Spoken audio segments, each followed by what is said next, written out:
Good morning to both of you. Brian, I'm going to start with you over at the big board to give us some of these numbers. Tell us what they tell us about how inflation is continuing to evolve. Yeah, and again, inflation measures how much prices increased over the course of a year, and on a yearly basis between January of this year and January of last year, prices rose by 3%, according to the government. That was above what economists had expected. They were expecting something closer to 2.8%. So that's certainly not good news, especially when you consider we're going in the wrong direction. We want this number, inflation, to go down, and instead it went up by 0.1%.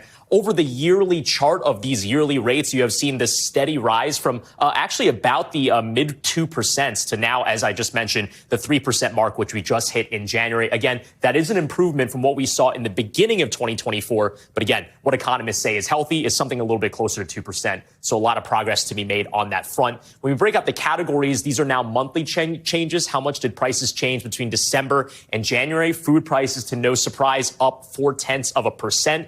Energy costs, we did see gasoline prices marginally go higher as well. Those prices up 1.1% on a monthly basis. But shelter, this is the biggest cost for most Americans, just putting a roof over your head. We saw an acceleration in the monthly rate of price increases, 0.3% between November and December, now up 0.4%. That's one that's a little bit concerning, and that we'll have to watch in the months to come, Savannah.